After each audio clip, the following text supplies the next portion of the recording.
Hello, friends. We're trying this again. This is unbelievable. I think the biggest mistake was yesterday we tried to record and it was Halloween. And, who knew that about, the universe is going to mess with our connection. We just couldn't make it work. So we're trying it again today, hoping for a little bit more success.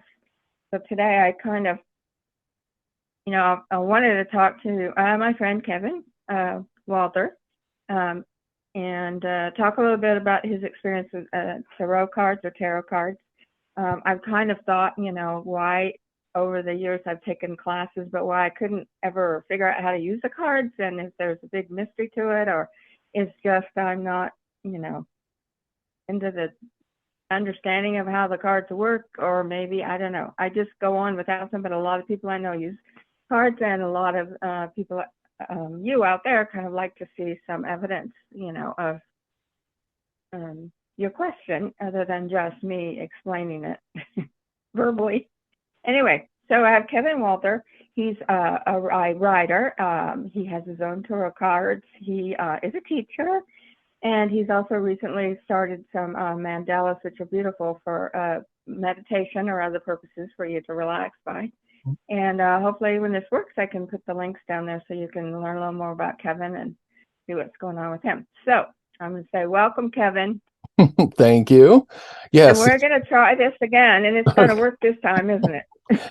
Yes, everything's crossed. So yes, it should be be a better opportunity today. For some reason, I don't know what happened yesterday. Oh, it was just, I even tried to record my feet. I mean, it was just, it just wasn't going to happen yesterday. So I hope everybody has a safe Halloween. Did you have an excitement with your Halloween where you live? No, we have not. We've been here for like 6 years or 7 years, I think, and we haven't seen a trick-or-treater since we moved here. So yeah, it's very quiet, which is fine with us. We because we can't have the candy in the house anyway, or else what happens to it. So that's sweet. Yes. I know, I can't even save it. If I'm going to give it to somebody, it's sitting there. I was like, I'll just eat this and get some more. Right. Exactly. So I wanted to ask you, for someone like me that does what I do, and me trying to learn how to use the tarot cards, is it just me that can't, figure out the cards, or to me they feel complicated and difficult to learn how to make them work? And so I just need a little input for you, for myself, and for other people maybe that are interested in the cards or want to learn how to use the cards, kind of your input about the learning process. Oh, and you're not alone. I'll tell you that. If you think about it, there's an upright and there's a reversed meaning for every card. So you already have 78 meanings times 2 that you have to learn. And to me, that's cumbersome. And that's probably what puts a lot of people off, because it's really, to try and think you're going to memorize all that. And I don't know, when I was in school, those were the things I did the worst at, was the rote memory I just did not function well in that. So basically my teaching method is based on, and I've forgotten names now. It's based on something that's called Everyday Tarot, that you can still get on Amazon, I believe. And the teacher, and forgive me, I don't remember her name, but she had the same issue, and her daughter was trying to learn as well and had the same issue. So she broke it down into sections, and it basically follows numerology to some extent. And you take the cards in lumps, and so if you have Ace, 2, and 3, those are the work cards. Those are the beginning, connection, and start to work. That's what Ace, 2, and 3 of any of the suits. So you kind of understand that's the field you're in when you start with that. And then your 4, 5, and 6. 4 is what I call nostalgia. It's kind of like looking back at where you've been and where you want to go. The 5 is a challenge, a lesson, something you need to learn. And then the 6 is another one that where you just kind of, oh, thank goodness that's passed and now we can move forward. So it's recuperation and rebuilding. It's healing. And then you have the 7, 8, and 9. 7 is, well, where do you want to go? And the only way to get there is to imagine where you want to go. So your 7s are imagination. And the 8 is, well, we've thought about it, we've planned, we started all the work, we did all the lessons, let's go. It's kind of like, launch. And then the 9 is achievement, accomplishment. And then rounding out those numeral cards, you end up at 10, which is a 2-part card. It's like wrapping up the loose ends and getting rid of everything that went before and starting anew, beginning something new. So it's coming full circle, and then you just kind of circle back to the ace and you start through the process again in a slightly different direction. So that's very simplistic the way to say it, but that's basically the way I look at the deck. The major arcana.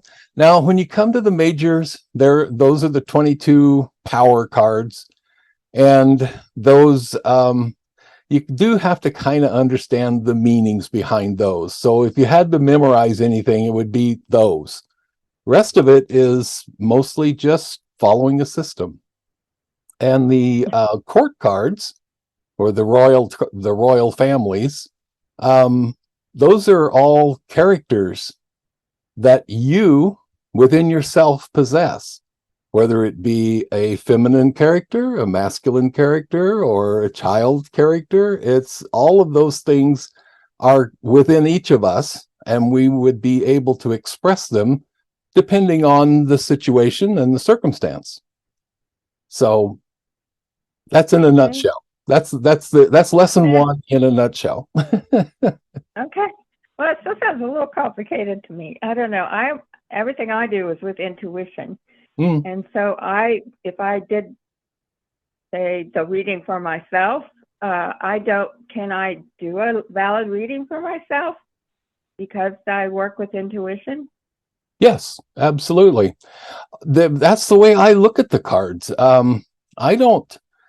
First of all, the cards themselves have no power whatsoever of their own. They are only expressing the power we give them. And that's something I talk about a lot too, is don't give them more power than they deserve. They are tools. Just like, your hammer and your screwdriver that you've got in your toolbox at home. Those are things that they serve a purpose, but they have no power of their own till you pick them up. And that's what happens with the tarot cards. And so they're all just talking to you about opening your intuition, making you realize and think about yourself, your reactions. I'm sorry, I'm squeaking here. Your reactions, how you handle situations. That's the thing that always kind of comes to the top. So reading for yourself is a challenge because you are close to the situation. So that much, pretty much anybody will tell you that, yes, that is probably the hardest reading you'll ever do. Have you found in your experience that most of the card readings that you do are come to be reality, or do you feel, obviously you must or you wouldn't keep doing them, but do you feel that they give the proper answer for people? Yes, I have a good success rate. But that's another place where I kind of veer off a little bit. And if you're using the tarot as a means to find an answer, that may not be the best use of it for you. Okay. It's actually, to me, in my mind, it's much more useful as a tool to correct and sharpen our question and make it better. Because once, okay, so if I say, what's it like outside today? And you say, oh, it's sunny, but it's cold. Okay, that's it. I know the answer now. I don't need to pursue it any further. But if you presented it as more of a question, well, you could make any kind of day out of this. You're going to need a jacket, but you might end up needing to, wear short sleeves in the afternoon. I mean, presented as a question, then I stay engaged and I stay working on it. And that, to me, is where that's life. That's humanity, is staying involved and engaged. So it's kind of like the question that's asked, or what do I want to say? As to, like if I said, am I going to be in a better mood tomorrow? I mean, it depends on my self-will, right? But if someone asked you something like that, would your cards react to their emotion, or, I mean, because if you're like me, sometimes I get people that don't really believe, but someone says, try it, but I'm not a believer, which is okay. They don't have to be a believer, but if they're closed-minded, then I can't really give a good reading for them because they've already got that wall up and I can't pick up to their energy. So if someone just, was saying, okay, so, what am I going to be in a better mood tomorrow, or some dumb thing like that, is a tarot card really going to make any difference for their situation? Yeah, I kind of understand what I'm trying to get at, I hope. It may not. And the answer is, we all know the answer to that. It's entirely dependent on you and how you decide you're going to face your day tomorrow. But as far as the cards are concerned, they may bring up something that looks totally unrelated. That's what happens to me. Something that is completely not a subject that we're discussing at the time. And that's directly related to their question. And they don't even connect it. They haven't connected the two. Oh, wait a minute. So yeah, it's kind of one of those, it's a circle and you keep spiraling till you get to the center of your bullseye, and then things start to come together, and then you don't just get one answer, you get a whole bunch of them because you've solved a whole lot of questions along the way. So do you find that cards will still work for somebody that's a doubter? Oh yeah, definitely. In fact, that's a lot of people. One of my favorite things is to do a reading for someone who's never had a reading before, and they don't know what to expect. Easier, isn't it? Yeah, and it's to me that's kind of the most fun because I mean, well, I had a show once that I was doing up in Mount Vernon, and there was another group that was having a party down the hall from the show.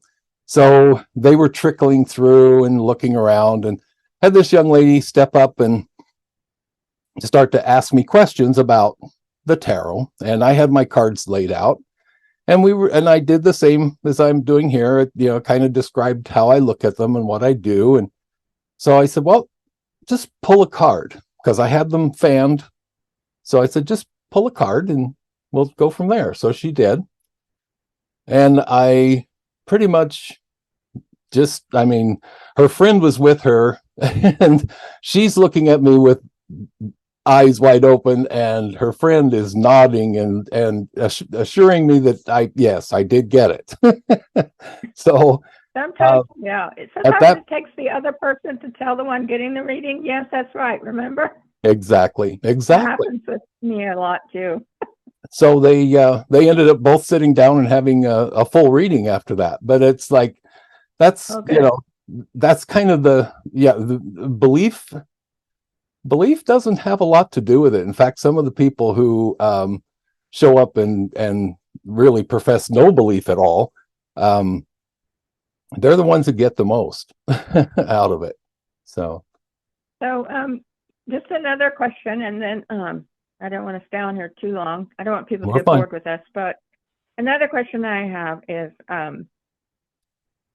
some people associate what I do and with tarot cards as something voodoo, creepy, scary, especially with, it being Halloween and, all the stuff in the movies that, they portray everything as, being dark and, the devil, that kind of stuff. Sure. Do you have experiences with that, with people, concerned about something when you do a reading for them when it comes to that? Yes, I've had some people who just don't, and that's okay if they don't want to participate. That's fine. I certainly wouldn't press and force it on anyone. But then there's this nagging curiosity, and even though they really are kind of scared, they still want to find out. And so yeah, that's where I don't know, I look at it, handling them gently and being listening to their story is important, and that helps them to relax into it and then start to understand, because once they let down the guard a little bit, it's like, oh, everything opens up. So, and I like I said, I have that a lot too, where people are afraid of me. Mm-hmm. And understandably, especially if they haven't done it before. But with me, I work through love. I don't do the ghost hunter creepy, bringing up the dark shadows and things like that. But people see that, in the media and movies and TV. So they have just kind of not everybody, but a lot of people assume that, what we do in the spiritual world is, bad news. Like, voodoo, like we're on a hunt to, destroy people. And sometimes I have to explain, just relax and breathe. I'm not going to, put a curse on you. I'm not going to, I don't go into dark and everything. So, and probably with tarot cards, it's like whoever the reader is, a lot maybe has to do with your energy and how you perceive the other person. Sure. How you connect with the other person too. Sure. That is very true. It's kind of, once you establish that little connection between you and your querent, your client, that's when things start to flow. And I guess I'm a little bit notorious, because I used to do a group, and we would sit around the table and read for everybody in the group. And I would, if I saw something come up and I'd start to chuckle, they knew I was I was getting something.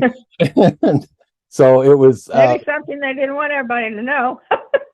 Well, there's sometimes that happens. Oh yeah, that happens. My very first experience in reading was like that. In fact, do you want me to tell that story? Sure, go ahead. Let's do it. I had never done readings for anyone but myself, but I was collecting tarot cards, which is something, once you buy one deck and get started using it, sky is the limit. I've heard that from people. Yeah, you'll end up with few. I did a little fair, and Todd, my husband, was going to be part of it, so I was going to ride down with him and just kind of look around. And he said, well, bring your cards, and when you don't have something else to do, sit at my table and see what happens. So I did, and I had a brand new deck that I was playing with that was extremely pagan. It was just, it was raw in many ways. And I had this woman show up at my table, said, I want you to do my reading, which she was very, that was her, she'd made that decision already, which made me look around and wonder why.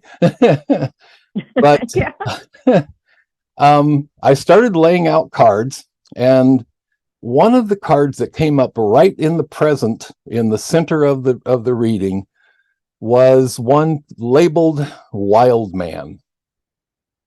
Well, you can draw your own picture in your own mind, but this was it was almost pornographic, but it was it was a very raw picture. And I'm like, oh my God, this woman is in her 50s, 60s, grandma. How am I going to explain this to her? What am I going to say to her? So I did the reading on the past. I don't remember what that card was, but I got to the present, and I started to try. I said, are you acquainted with any of the pagan symbology like Cernunnos or the Green Man? Nothing. Never heard of it. She had no frame of reference at all. And I said, the only thing I can tell you is that this card says to me that you are surrounded by raw male energy. And her face lit up. She got this big grin on her face. She said, I know exactly what you mean. She went on to tell me her story that she was working on getting back with her ex-husband, but she hadn't quite let go of the boyfriend that she was with before. Yeah. And she also had an ongoing affair with a much younger man who was married. Oh.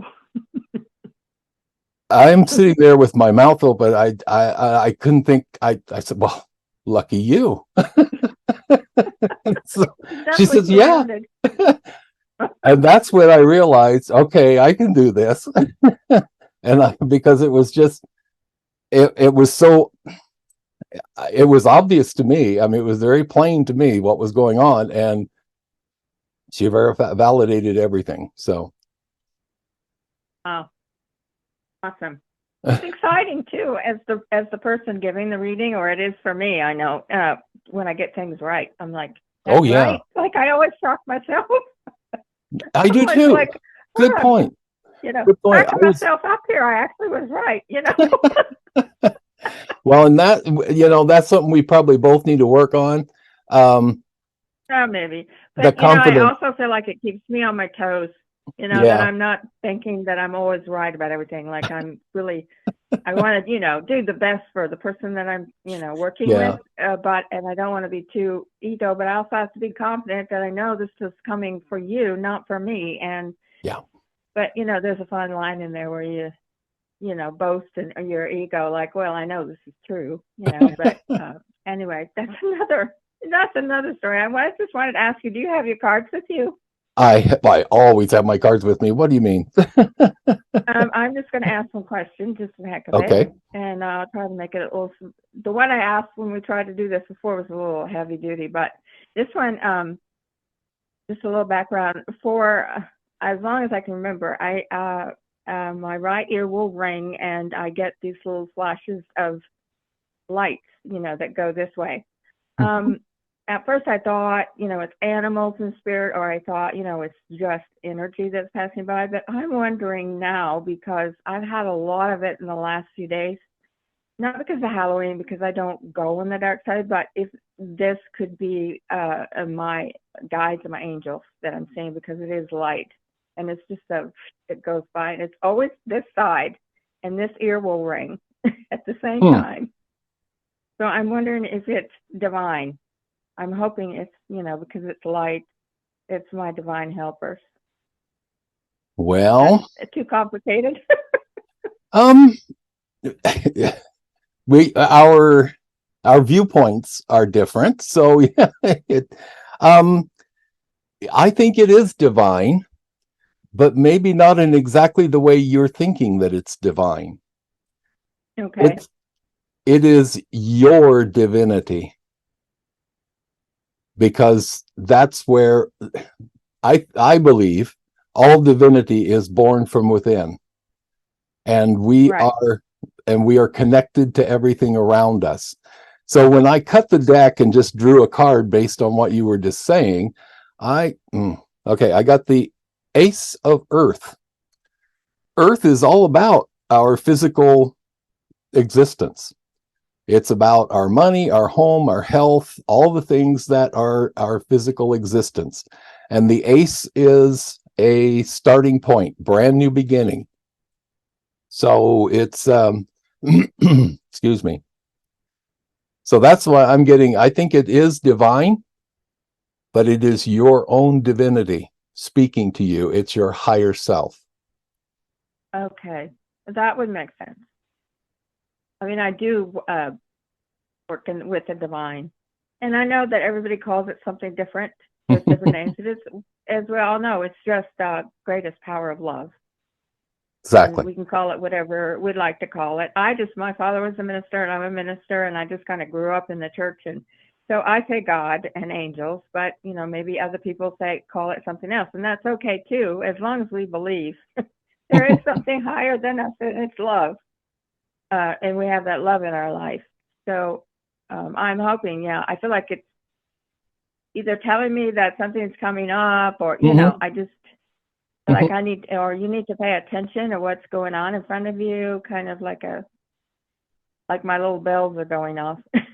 Does it seem to happen at any particular time, or when you're? No, it's just kind of, random. Very random. Okay. I had cataract surgery done not too long ago, but when I had my eyes checked, I asked about that. I just kind of jokingly said, "Do you think I can be possibly seeing Casper the ghost, or is there some flashes from my eyes?" And when she checked my eyes, she said they were perfectly fine. They're healed. It's not from my eye. So I just laughed in the doctor's office and said, "Oh, okay, it is Casper then." And they just kind of looked at me like, "Well, that was a weird thing." But to me, it was like a joke. No. I'm seeing Casper the ghost over here. Yeah. So I suppose it's different for everybody. But okay, thank you for helping me with that. So I know I went longer than I wanted to, so I'm hoping that people have stuck with this. If not, maybe you can do it in 2 parts. But we also have some other stuff to talk about, which is Mandela. So we may have to do this again, especially if this time works. Oh, yeah. We don't have to go through all that from yesterday. And we didn't even video my feet today, which are still barefoot like they were yesterday. So am I. But, I appreciate your time, Kevin, here talking with us. And I'll get some links and ways that you can look up Kevin, or, investigate more about him. And I'll share those on my page too. And if anybody has any questions. So, I have known Kevin for at least 20 years, maybe longer. And the last 2 days, I've gotten more time with him than I ever have in the 20 That's years. true. That is trying true. to get this to work. And I appreciate him being patient. Oh, believe me, I had to have a long talk with myself, because I'm kind of known as a control freak. So I'm like, did I sabotage the whole thing? And I was like, thank you for being patient, because I don't know. I think it was just the ether. So. Yeah, and nobody out there would understand unless they had been with us when we were trying to do this. We tried every platform available. Our experience that we'll share forever. I'm sure I won't forget it. But I appreciate you being on here. And thank you. Thank you for having me. That we can talk again soon. Yes. Thank you for all your knowledge. Oh. And thank you for being a friend. Thank you. Thank you very much.